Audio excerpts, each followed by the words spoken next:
nós somos salvos pela obediência à lei? Não, somos salvos pela graça. E o livro de Efésios vai nos deixar claro em Efésios 2, e aqui os versos 8 e 9 dizem assim: porque pela graça sois salvos por meio da fé, isto não vem de vós, é um dom de Deus. Não vem por obras para que ninguém se glorie. Então, a salvação é única e exclusivamente pela graça de Deus, a graça que Deus nos deu através de Jesus Cristo, por meio da fé.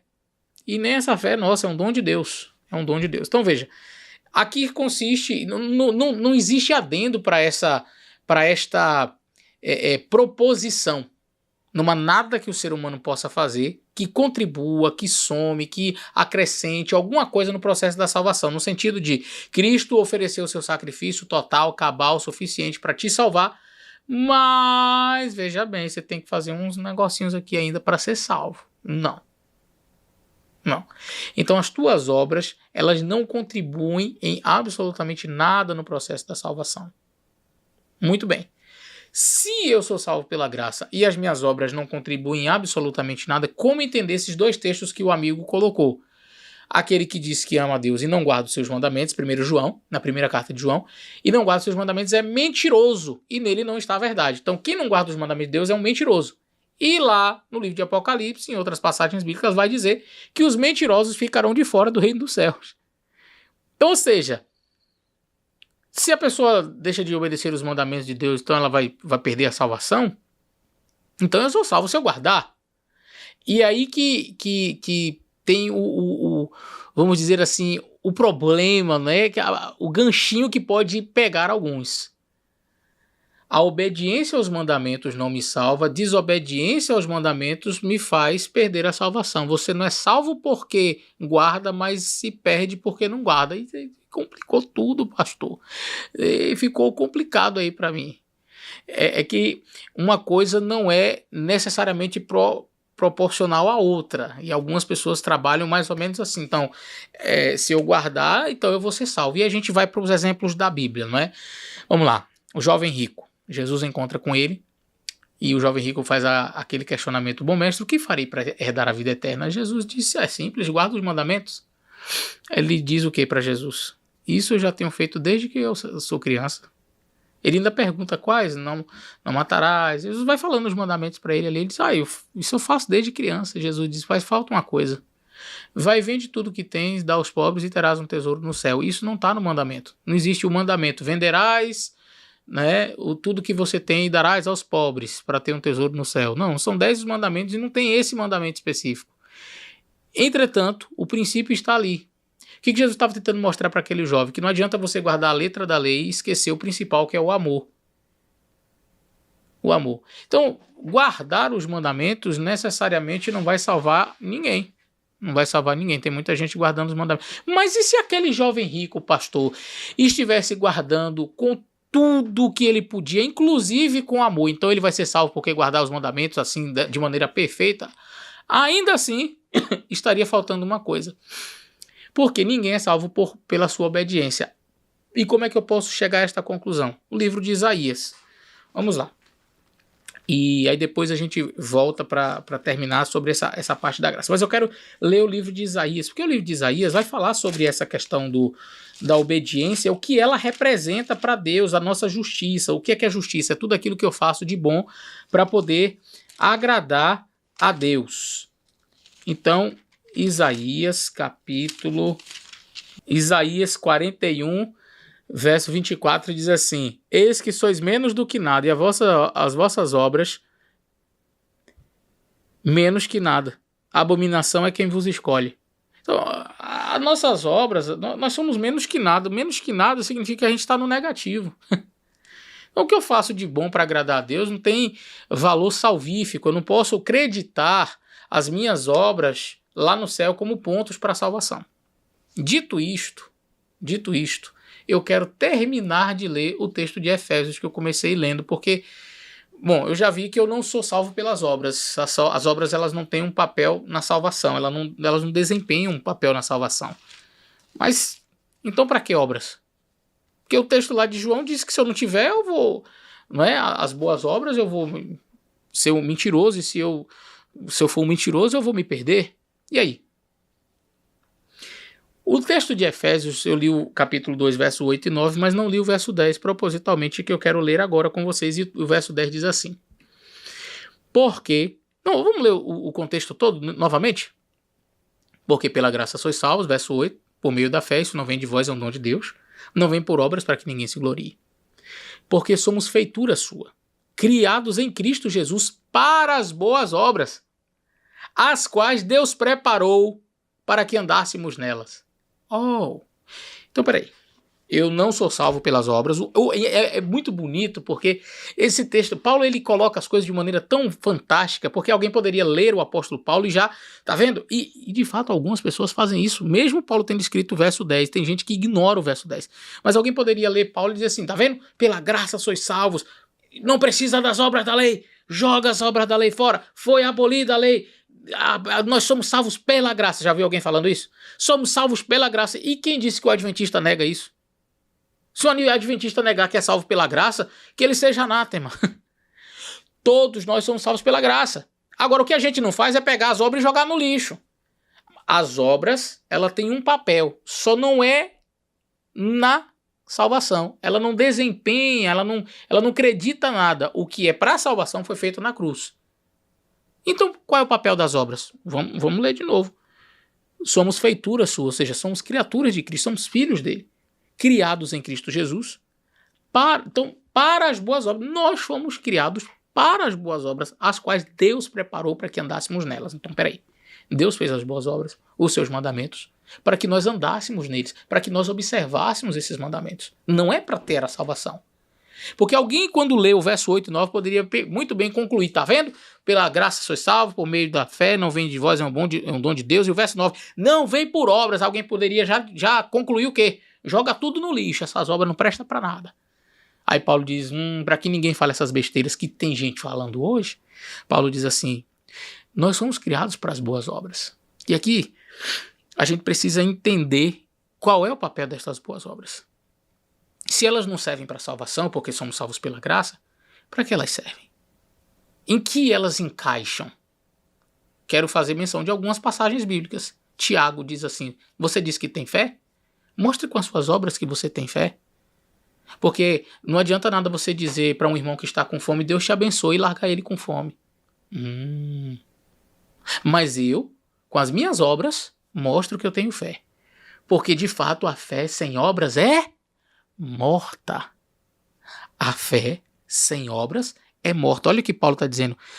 Por meio da fé, isso não vem de vós, é um dom de Deus. Então a fé, ela tem que ser evidenciada. A fé sem obras é morta. Aí eu vou para o texto de João, capítulo 14, verso 15, Jesus diz assim, se me amardes, guardareis os meus mandamentos. Então a fé, ela precisa ser evidenciada em obras. E esta fé que é evidenciada em obras, estas obras são resultado de um amor que eu tenho por alguém, Jesus Cristo. Se me amardes, guardareis os meus mandamentos. Fantástico. Achei o papel das obras.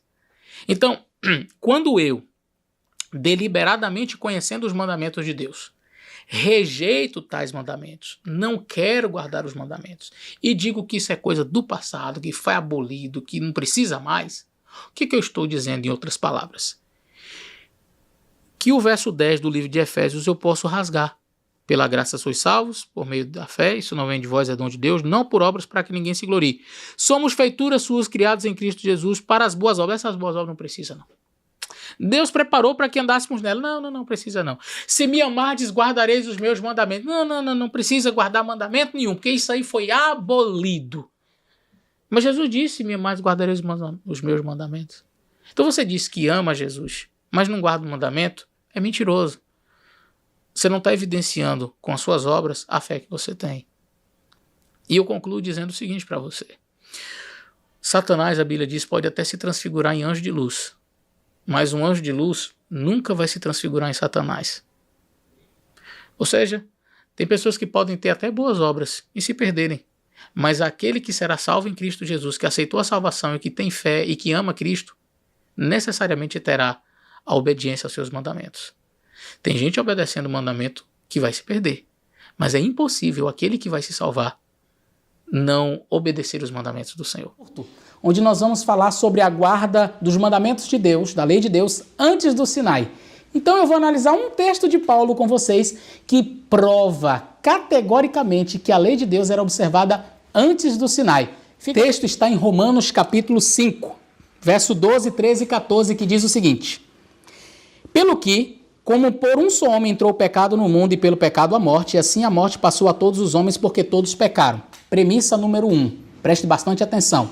O pecado entrou no mundo e com o pecado a morte. A morte, portanto, passou a todos os homens porque todos pecaram. Então a premissa número 1 é de que a morte é um resultado do pecado. Ok? Grave isso. Vamos para o verso 13. O verso 13 diz: Porque até a lei estava o pecado no mundo, mas o pecado não é imputado não havendo lei. Premissa número 2. Até a lei o pecado estava no mundo.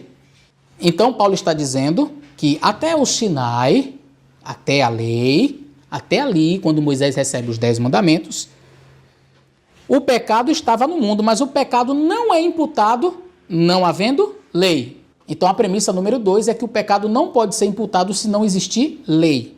Mas aí ele faz a sua conclusão, no verso 14, onde ele diz: No entanto, a morte reinou desde Adão até Moisés sobre aqueles que não pecaram à semelhança da transgressão de Adão, o qual é figura daquele que havia de vir. Em outras palavras, Paulo diz o seguinte, vamos entender Paulo. A morte é um resultado do pecado. Porque até a lei, até Moisés, estava o pecado no mundo. Mas o pecado não é imputado não havendo lei. Então, se não há lei, então não há pecado. É isso que Paulo está dizendo. O pecado não é imputado. Se não é imputado, como é que a pessoa vai morrer? Porque o resultado do pecado é a morte. Mas se não existir lei, o pecado não pode ser imputado. Logo, eu não posso ser culpado daquilo que não existe. Percebe? É como você está caminhando pela rua e a polícia chega e diz: eu vou lhe prender. Mas por quê? Porque tem uma lei, porque você não pode andar nessa calçada. Ué, mas onde é que está escrito que eu não posso andar nessa calçada? Não, não existe lei, mas eu vou te prender. Ué, se não existe lei que diga que eu não posso andar nesta calçada, então eu posso andar nesta calçada.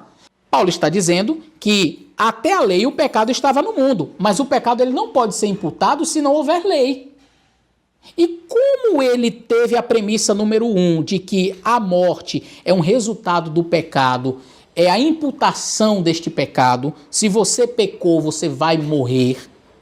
E ele diz na premissa número 2, no verso 13, de que se não existir lei, o pecado não pode ser imputado. E ele conclui dizendo: no entanto, entretanto, a morte reinou de Adão até Moisés. Em outras palavras, o pecado foi imputado, porque a morte reinou de Adão até Moisés. E se a morte reinou de Adão até Moisés, é porque o pecado foi imputado. E se o pecado foi imputado, o verso 13 diz: não havendo lei, o pecado não pode ser imputado. Então, se as pessoas morreram, em outras palavras, Paulo está dizendo que havia lei. Nossa, pastor, tão claro o texto? Pois é só ler. Paulo está dizendo para nós resumirmos. Vamos lá? Analisando as premissas detalhadamente? Vamos ver. Olha, por um homem entrou o pecado no mundo e pelo pecado também veio a morte, e a morte passou a todos porque todos pecaram. Essa é a premissa. Morte, resultado do pecado. Mas tem uma ressalva aí, Paulo diz. Se não existir lei, então o pecado não vai ser imputado. Oba, então não vou morrer. Não existe lei, o pecado não pode ser imputado. Se não tem uma lei que diga que eu não posso andar nesta calçada, então não posso ser preso por andar nesta calçada. Mas se existir uma lei que diz que eu não posso andar nesta calçada e eu estou andando, então o pecado vai ser imputado. Premissa número 2 de Paulo é essa. Se não existir lei, então você não pode ter o seu pecado imputado. Essa é uma premissa clara que está no verso 13. Porque até a lei estava o pecado no mundo, mas o pecado não é imputado não havendo lei. Então, olha, até Moisés, o pecado já estava aqui no mundo, mas ele não pode ser imputado, ou seja, uma pessoa não pode morrer se não existir a lei. E aí o que Paulo conclui? No entanto, a morte reinou desde Adão até Moisés. Em outras palavras, aquilo que foi dado lá no Sinai já existia. O que foi cravado na pedra, o que foi escrito na pedra, na verdade já existia. Só foi colocado numa pedra para que o povo entendesse, para que o povo guardasse, para que o povo dissesse: não, agora eu tenho aqui por escrito. Mas já existia. E as premissas de Paulo deixam claro isto. Se não existe lei, não há pecado, não pode ser imputado o pecado. E se não pode ser imputado o pecado, você não pode morrer. Mas se a morte reinou de Adão até Moisés, é porque o pecado foi imputado. E se o pecado foi imputado, de acordo com o verso 13, é porque existia lei. Simples assim. O texto de Isaías 66. Isaías 66 vai falar de um sábado, né, de uma festa de lua nova e tal. E no verso 23 diz assim: será que desde uma festa de lua nova até outra, de um sábado até o outro, virá toda a carne adorar perante mim, diz o Senhor. Então, aqui você tem uma referência ao sábado que era da festa de lua nova e não o sábado semanal. Sabe o que eu acho muito interessante? É que quando você diz que o sábado é da lei moral de Deus e tal, mas que existiam outros sábados que eram sábados de cerimônia, mas, por exemplo, quando caía o dia da expiação, era considerado um shabat, era um dia de descanso, podia cair na terça, na quinta, qualquer dia. Aí os irmãos evangélicos, não, mas não tem esse negócio de lei moral, cerimonial, lei disso, lei daquilo, isso é o adventista que inventa essas coisas, não existe nada disso. Aí, então e esse texto aqui, que fala então de um sábado a outro, virar toda... Não, aqui é um sábado de festa. Você tem que se decidir se o sábado é de festa, se não é de festa. Mas aqui o texto é falando do sábado semanal, sim. No verso 22 diz assim, porque como os novos céus e a nova terra que hei de fazer estarão diante de minha face, diz o Senhor, assim há de estar a vossa posteridade, assim há de estar a vossa posteridade e o vosso nome. E será que de uma festa de lua nova a outra, isso aqui é uma referência ao mensal, mês, tá? A festa de lua nova era a marca de que o mês tinha findado.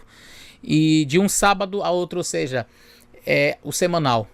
E a expressão hebraica aqui, porque alguns dizem assim, não, de um sábado a outro aqui no sentido de deste sábado até o outro sábado, a semana toda todo mundo vai estar adorando, mas essa é a interpretação na língua portuguesa. Se você vai para a língua hebraica, se você quiser a gente pode aprofundar em outro vídeo sobre isso, mas o pastor Sérgio Monteiro já tem um vídeo bem interessante falando sobre esse aspecto. O texto quando fala de um sábado a outro, na verdade deste sábado e neste sábado. É como trazendo um aspecto pontual. De sábado a sábado, ou seja, deste sábado e neste sábado e no outro sábado, toda a carne vai vir. Ou seja, semanalmente, a cada sábado, toda a carne virá a adorar perante mim, diz o Senhor. Então, dizer que é um sábado de lua nova, isso aí a pessoa desconhece até a cultura judaica, né? Aqui o texto claramente está fazendo a diferenciação entre meses e dias, certo? Meses e semanas. Então você tem a lua nova para determinar o mês e você tem o sábado que determina uma semana. E a propósito, as estações do ano marcam que quando fecha o ciclo das estações, fechou o ano. Quando fecha-se o ciclo da lua, a gente sabe que acabou o mês. A única coisa que marca uma semana é o que mesmo? Pensa aí assim, o que desde o início do Éden até os dias de hoje a gente sabe que a semana tem 7 dias e que acaba uma semana e que inicia outra. É o sábado, tá? Durante toda a história da humanidade, o sábado sempre foi um demarcador de tempo. E por isso é que a Bíblia diz, sábado e outro sábado, toda a carne virá perante mim. E a ideia aqui realmente é essa, pontual. A cada sábado. E não de um sábado a outro, ou seja, toda semana virá todo mundo. Não, é de sábado em sábado. Essa seria a melhor tradução da língua hebraica.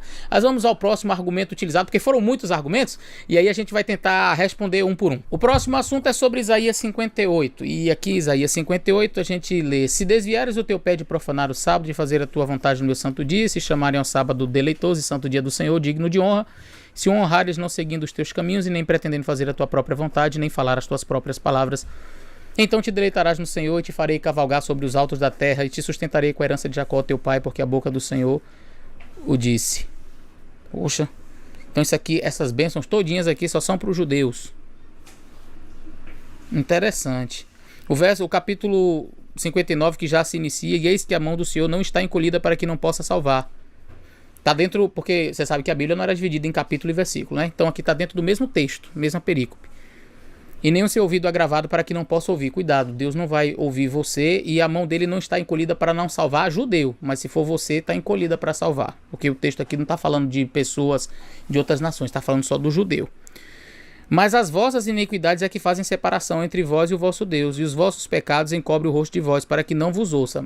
Você não, no caso você pode pecar à vontade, que não tem problema nenhum. Aqui é só o pecado do judeu.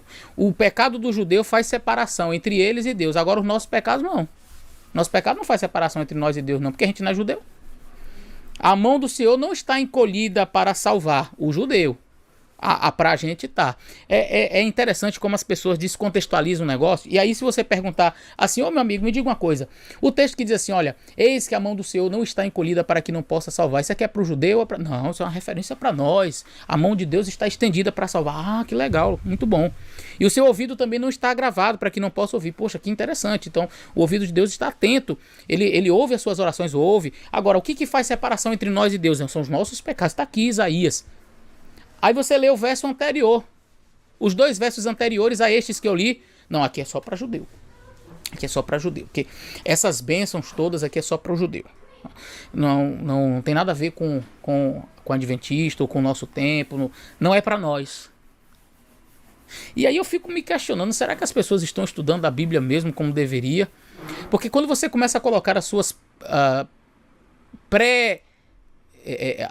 pré-concepções no texto, aí a coisa vai desandar realmente. Eu tenho um outro texto aqui em Isaías, no capítulo 56, que vai meio que desmascarar toda essa ideia aí. E no capítulo 56 diz assim, a partir do verso 5, também... Vamos ler o verso 2. Bem-aventurado o homem, não o judeu, o homem que fizer isso, e o filho do homem que lançar a mão disso, que guarda o sábado e guarda a sua mão de perpetrar algum mal. Não fale o filho do estrangeiro. Opa, então não é só para judeu. Não fale o filho do estrangeiro, que se houver chegado ao Senhor dizendo, de todo me apartará o Senhor do seu povo, nem tampouco digo eunuco, eis que eu sou uma árvore seca. Porque assim diz o Senhor a respeito dos eunucos que guardam os meus sábados. Escolhe aquilo que me agrada e abraça o meu conceito. Também lhes darei na minha casa, dentro dos meus muros, um lugar e um nome, melhor do que o de filhos e filhas. Isso aqui é uma referência aos judeus. Um nome eterno darei cada um deles, que nunca se apagará. E os filhos dos estrangeiros, que se chegarem ao Senhor, não diz que se chegarem aos judeus, diz que o filho do estrangeiro, eu e você, que somos estrangeiros, que nos achegarmos ao Senhor, para servirem, para amarem o Senhor, sendo deste modo servos seus. Servo de quem? De Deus. Todos os que guardarem o sábado, não profanando, e os que abraçarem o meu concerto, também os levarei ao meu santo monte, e os festejarei na minha casa de oração. E os seus holocaustos e os seus sacrifícios serão aceitos no meu altar, porque a minha casa será chamada casa de oração para todos os povos. Trazendo para o contexto dos nossos dias, não é? Porque nós somos estrangeiros, as tuas ofertas, as minhas ofertas, as nossas orações, as nossas libações, aquilo que oferecemos a Deus, todas estas coisas são aceitas por Ele. Dos filhos que chegam-se a Deus e obedecem os seus mandamentos e guardam os seus sábados. Note bem que o texto não diz assim, aquele que se converter ao judaísmo, este será aceito, este não. Aquele que vem ao Senhor e que guarda os seus sábados, não os sábados dos judeus. Perceba que o sábado pertence a Deus. Então esse texto deixa claro que a promessa de Isaías 58, apenas 2 capítulos à frente, ela não está condicionada e limitada ao povo judeu, mas ela é livre para todo o estrangeiro, o eunuco, aquele que se achegar ao Senhor e quiser guardar os seus mandamentos. O próximo argumento. O argumento de que o sábado não existia antes do Sinai, que ele vai ser apresentado pela primeira vez em Êxodo capítulo 16, e que Gênesis capítulo 2 não está falando do sábado, mas do 7º dia, é um argumento que carece de, não vou dizer um estudo profundo não, um estudo superficial da Bíblia. Carece apenas de um estudo superficial. A pessoa não precisa ser profunda na Bíblia. Basta fazer um estudo superficial da Bíblia que você vai saber se existia o sábado antes ou não. Bom, vamos lá. Primeiro que existia o 7º dia. Ele sempre existiu, porque a semana foi feita, a semana da criação, né, teve 7 dias. Então, o sábado ele sempre existiu. A questão é saber se este dia era um dia para descanso e era um dia sagrado e separado por Deus ou não. Porque o sétimo dia existia. A semana não tinha 6 dias. E aí no Sinai Deus inventou mais um dia. Não, o sétimo dia sempre existiu. A semana sempre foi de 7 dias, desde a criação do mundo. Eu acredito que o pensamento do amigo que queria desconstruir a visão adventista era se o sábado que existia, se o sétimo dia era sagrado ou não. Isso a gente vai descobrir se realmente já era ou não. Em Êxodo capítulo 16, ele vai argumentar que aparece a palavra sábado pela primeira vez, quando Deus fala sobre o maná. Então ali aparece no sábado não colherás e tal, etc, o maná. Mas aí vamos descobrir qual a palavra utilizada aqui em Êxodo capítulo 26, capítulo 16, perdão, aqui onde Deus fala para Moisés que não deveria colher no sábado, o povo não deveria colher no sábado o maná. Tá? Então vamos ver aqui, o verso 23 diz: disse-lhe o Senhor, isto é o que o Senhor tem dito, amanhã é repouso, é santo sábado do Senhor. Então a palavra sábado vai aparecer. Vamos ver como é que está na língua hebraica isso aqui. Bom, eu estou aqui com este Antigo Testamento interlinear, e aqui no verso 23 é muito interessante, porque a expressão que aparece deixa eu só pegar aqui, olha só. A expressão que aparece aqui, olha, era Shabbaton, Shabbat Kodesh. Você vai perceber que a palavra sábado e descanso na língua hebraica é a mesma raiz, Shabbat. Para o judeu, o sétimo dia era chamado Shabbat. Era esta a palavra, Shabbat, sábado, tá? Ou, não, vamos falar sobre o descanso. Como é a palavra descanso? Shabbat. Então vamos falar do sábado. Como é a palavra sábado? Shabbat. É parte da mesma raiz. Você vê o substantivo ou sábado, né, Shabbat, e você tem o verbo Shabbat, que é o verbo descansar. Agora vamos para Gênesis. Vamos ver aqui Gênesis no capítulo 2, né? Porque em Gênesis não tinha o Shabbat ainda, etc, né? E aqui em Gênesis capítulo 2, aqui diz que Deus terminou a sua obra no Hashivi, ou seja, o sétimo, né? Bayom Hashivi, o sétimo dia. E aí Deus fez o que neste sétimo dia? Deus fez Yashbot, que vem do verbo Shabbat, que quer dizer descansar. Deus descansou. Então aqui em Gênesis 2 você tem a raiz do Shabbat, o descanso. A palavra Shabbat está presente aqui, tá? O verbo descansar, cessar. E o que Deus fez? Deus descansou no Shavuot, no sétimo dia. E aí Deus abençoou o dia sétimo e o santificou. Bom, peraí. O argumento é mas Deus não está falando do sábado aqui.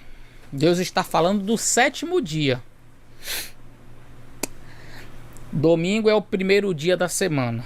Apesar de não aparecer esta palavra na Bíblia, mas tem lá, primeiro dia da semana, depois você tem o segundo dia, que é a segunda, Deus separou as águas, primeiro Deus fez a luz, separou as águas no firmamento, terceiro dia, que é o terceiro, né? Terceiro, terça-feira, Deus fez a porção seca, quarto dia, que é a quarta-feira, Deus fez os luzeiros, quinto dia, os animais marinhos e as aves, sexto dia fez o homem, sétimo dia, Deus, Shabbat, descansou. É o verbo descansar, cessar. A palavra Shabbat está presente ali. O verbo descansar está presente ali. Mas talvez alguém possa argumentar. E como eu falei, é só uma argumentação superficial. A pessoa precisa fazer uma leitura muito superficial da Bíblia para não saber que o sétimo dia e sábado são a mesma coisa. Se você perguntar para uma criança no meio da rua, vem cá, qual é o sétimo dia? Ele vai te dizer, é sábado. Mas talvez algumas pessoas ainda não tenham entendido esta coisa tão simples. E o quarto mandamento da lei de Deus faz questão de mencionar isso. E ele vai dizer, ele vai explicar Gênesis. Porque o quarto mandamento da lei de Deus diz assim: lembra-te do dia de sábado para o santificar. Não está falando que é o sétimo dia, está falando que é o sábado. Beleza, vamos continuar a leitura. 6 dias trabalharás e farás toda a tua obra, mas o sétimo dia é o sábado do Senhor teu Deus. Então a Bíblia diz que o sábado é o sétimo dia, que o sétimo dia é o sábado, ponto. Eu preciso mais de quê? Então dizer assim, o sétimo dia lá de Gênesis não é o sábado. Lá diz que Deus descansou no sétimo dia, mas não está dizendo que é o sábado. Primeiro, a palavra hebraica é Shabbat, então é o sábado, é o descanso. Porque a Bíblia diz que Deus descansou, abençoou e santificou. 3 coisas. Descansou, abençoou e santificou. Quando ele fez isso? No Sinai? Não, no Gênesis. Beleza? E aí no Êxodo Deus vai dizer, o sétimo dia é o sábado. Eu acho que já prevendo que algumas pessoas iam dizer assim, não, mas o sétimo dia não é o sábado, lá é o sétimo dia. E algumas pessoas ainda fazem tentativas mais ou menos assim, não, o sétimo dia que é importante. No sétimo dia não é o sábado, o sétimo dia assim, por exemplo, você começa a trabalhar na segunda, terça, quarta, quinta, sexta, sábado, domingo, então esse vai ser o teu sétimo dia, então você descansa. Não, você começou a trabalhar na quinta, então vamos lá, você faz a contagem, é o sétimo dia a partir do momento que você trabalha, então quinta, sexta, sábado, domingo, segunda, terça, quarta, então quarta vai ser teu sétimo dia, aí você descansa no sétimo dia. A Bíblia não ensina isso não.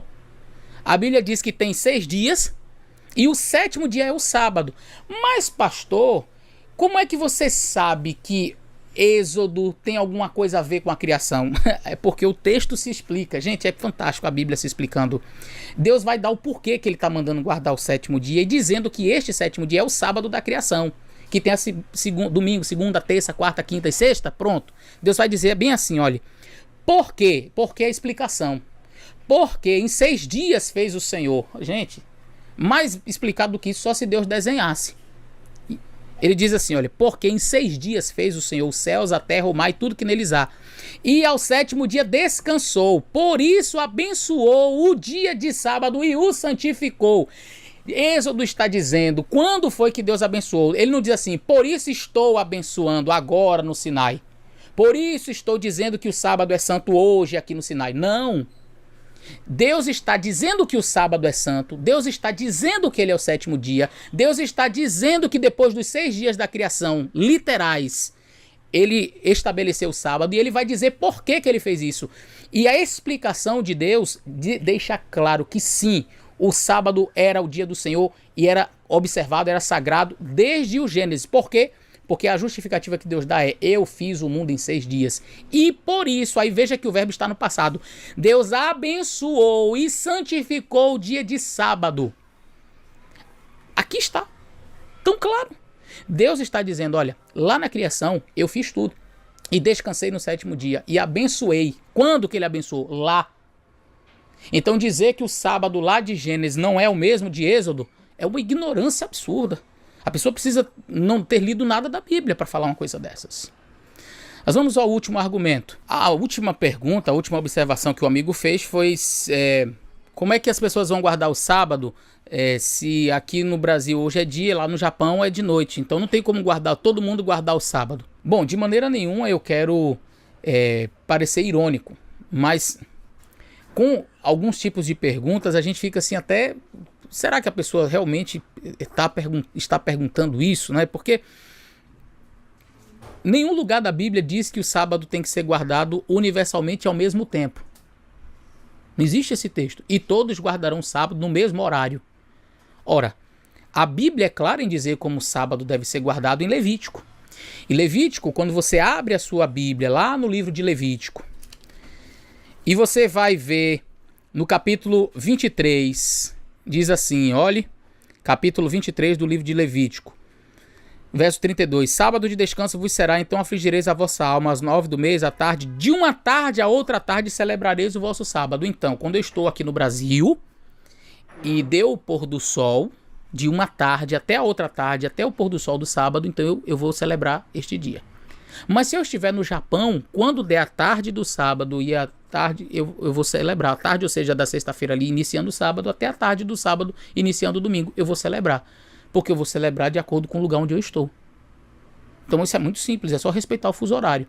Nenhum judeu deixa de guardar... Essa é uma pergunta tão absurda, que assim, se você chegar para um judeu que mora nos Estados Unidos, e pega um outro judeu que mora em Israel, e pega um outro judeu que mora lá no Japão, e disser assim, o Japão começa primeiro, né? Alô, você tá podendo fazer negócios aí? Vamos... Não. Começou o Shabat já aqui pra mim. Não, mas pra mim aqui não começou. Tudo bem se pra você não começou. Começou o sábado sagrado pra mim aqui. Por quê? Porque a terra gira, né? Porque a terra é redonda e tem um sistema de rotação. E em algum momento o sábado vai chegar para aquele que está lá.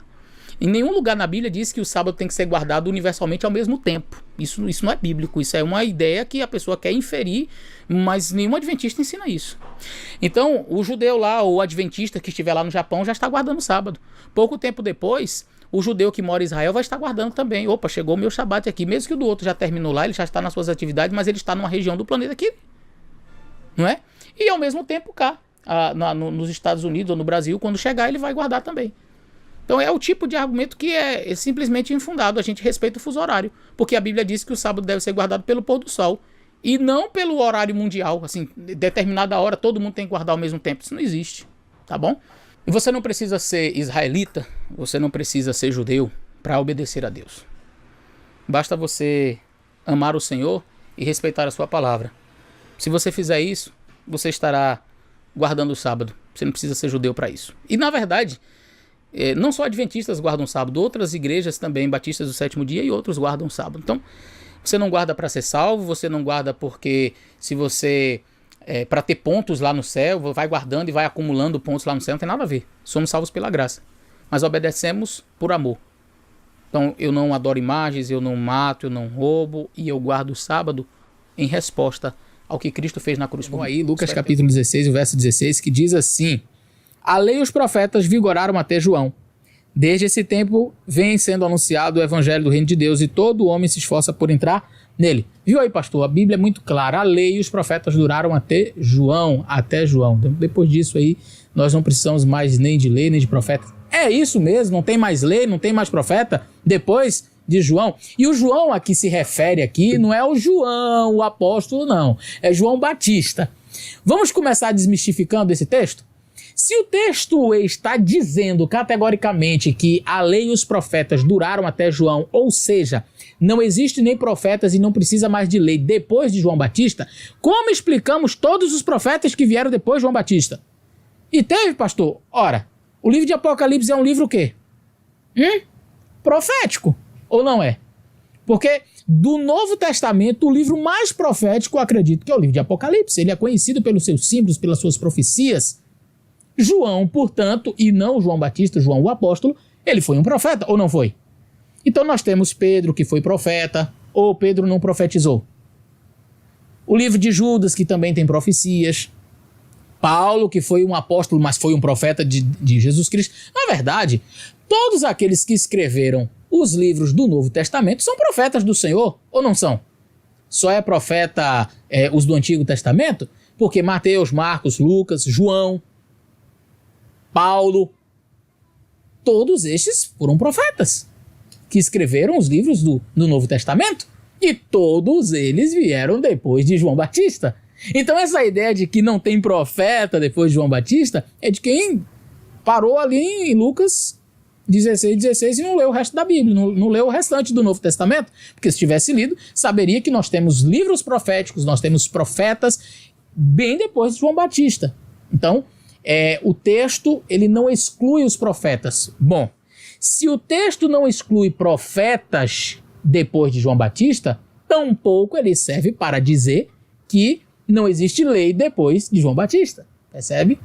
Então, o que é lei e profetas? Muito bem. A expressão a lei e os profetas é uma expressão muito comum no Novo Testamento para referir-se aos escritos do Antigo Testamento.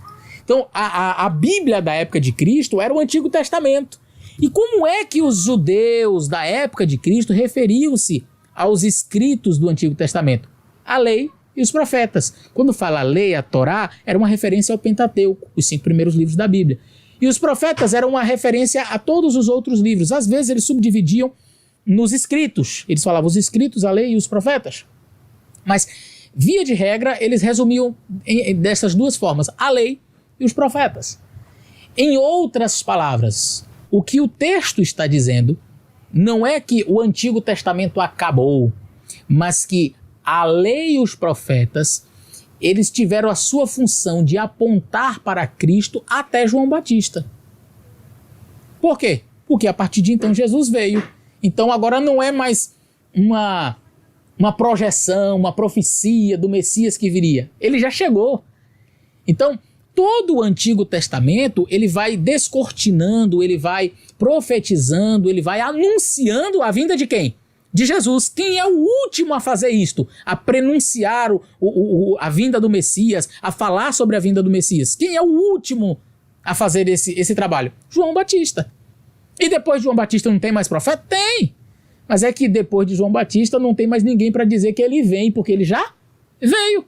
Então quando a gente chega e estuda o Antigo Testamento todo, para que o Antigo Testamento serve? Simplesmente para falar em todos os livros ali acerca do Messias que viria. Conta a história da queda do pecado, da queda do homem, né, no pecado. Conta sobre o povo de Israel, o nascimento da nação de Israel, como Deus foi conduzindo este povo, mas tudo gira em torno de um dia virá o Messias. Vocês vão matar cordeirinho. Para que matar cordeiro? Porque um dia virá o cordeiro verdadeiro, desde Abel, vem ali. Então tudo prenunciava a vinda do Messias. Todo o Antigo Testamento, lei e profetas. Quando Jesus vai caminhando com os 2 discípulos ali por Emaús, né, no caminho de Emaús, pós a sua ressurreição, eu me recordo que eles disseram, você é o único que não sabe o que aconteceu, que Jesus se faz de desentendido ali, né, na hora que ele está conversando com aqueles discípulos, e eles, você é o único que não sabe das últimas notícias, como o Jesus, que nós esperávamos que ele fosse o Messias, ele morreu. E aí Jesus aproveita o ensejo, e a Bíblia diz que ele, começando pela lei e pelos profetas, ensinou tudo que acerca dele estava escrito. Ou seja, passando pelo Antigo Testamento todo, aquilo que dele se falava. Então, a gente vai perceber que o Antigo Testamento tinha essa função de prever, de falar, de profetizar a vinda do Messias. E isso durou até João, porque depois de João, Jesus Cristo veio e nós não precisamos mais profetizar acerca de que ele veio. Nós precisamos sim falar do Jesus que ele vai retornar, mas não aquela profecia de que ele viria a primeira vez para morrer pelos nossos pecados. É disso e somente disso que o texto está falando.